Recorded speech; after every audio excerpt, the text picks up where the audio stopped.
भाजप नेते गणेश गीतेंच्या उमेदवारीमुळे निवडणुकीमध्ये आता ट्विस्ट येणार। गीतेंच्या उमेदवारी अर्जावर अनुमोदक सही कुणाच्या सूचनेने केली असा सवाल विचारला जातो। सूचक सही करणाऱ्या नगरसेवकांकडे आता विचारणा केली जाणार। गणेश गीतेंनी 2 उमेदवारी अर्ज दाखल केले। भाजपा आणि अपक्ष असे 2 अर्ज केल्याने सध्या संभ्रम पाहायला मिळतोय।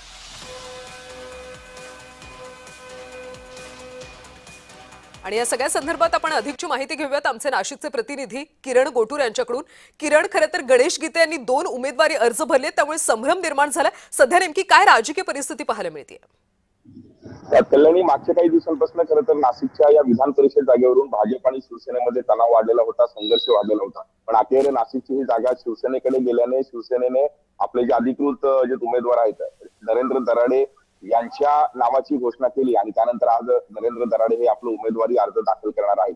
पण ते आधीच म्हणजे भाजपकडे जागा जाईल का शिवसेनेकडे हे अद्याप हे ठरलेलं नसताना गणेश गीते यांनी मात्र आपली उमेदवारी अर्ज दाखल केलेली आहे। भाजपकडनं आणि अपक्ष असे दोन्ही जे आहेत उमेदवारी गणेश गीते यांनी हे दाखल केलेले आहे। आणि त्याच पद्धतीने उमेदवारी अर्ज दाखल करत असताना अनेक नगरसेवकांनी सूचक म्हणून या जे उमेदवारी अर्जावरती सही केलेली आहे। आता त्यामुळेच नेमकं आता गणेश गीते हे लढणार आहेत की आपली उमेदवारी अर्ज मागे घेणार आहेत हे बघणं महत्वाचं ठरणार आहे। पण या सगळ्या नगरसेवकांकडे आता प्रदेश या पातळीवरनं विचारणा केली जाणार आहे की तुम्ही जे अनुमोदन मधून सही केलेलं आहे ते कुणाच्या सांगण्यावरनं केलेलं आहे, त्या संदर्भात या नगरसेवकांकडे चौकशी केली जाणार आहे। आणि गणेश गीते हे गिरीश महाजनांचे अत्यंत निकटवर्तीय ओळखले जातात। आता जर गणेश गीतेंनी आपली उमेदवारी अर्ज कायम ठेवली किंवा बंडखोरी केली तर महायुतीमध्ये संघर्ष बघायला मिळणार आहे।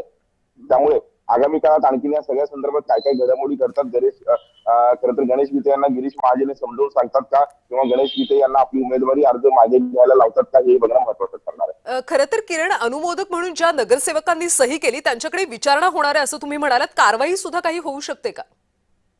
खरं तर अद्याप महायुतीमध्ये नाशिकच्या जागे संदर्भात हे निर्णय झालेला नव्हता। त्यावेळेस गणेश गीतेंनी आपली उमेदवारी अर्ज दाखल केलेले आहेत। खरं तर भाजपच्या स्थानिक नेत्यांनी सुद्धा नाशिकची जागा भाजपलाच मिळावी अशा पद्धतीचा जो प्रस्ताव आहे तो प्रदेशाकडे पाठवलेला होता। खरं तर नाशिकच्या जागेवरून संघर्ष सुरू असताना खरं तर काही नगरसेवकांनी गणेश गीते यांनी आपली उमेदवारी अर्ज दाखल करत असताना सह्या केलेल्या आहेत आणि त्यामुळे फक्त विचारणा होईल अशा पद्धतीचं माहिती मिळते। तुम्ही अनुमोदन म्हणून सही करत असताना कुणाचे आदेश होते का किंवा कुणाच्या सांगण्यावरनं केलेलं आहे त्या संदर्भात हे प्रदेश पातळीवरून आणि नाशिकचे काही एकूणच नेते हे नगरसेवकांकडे हे विचारतील किंवा चौकशी करतील अशा पद्धतीचं माहिती मिळते। आणि त्यामुळे नेमकं गणेश गीते आपली उमेदवारी अर्ज हे कायम ठेवतात, बंडखोरी करतात का मागे घेतात हे बघणं महत्वाचं आहे। नक्कीच गणेश गीतेंच्या उमेदवारीवर पक्ष आता काय निर्णय घेतो हे पाहणं महत्वाचं। धन्यवाद किरण माहितीसाठी।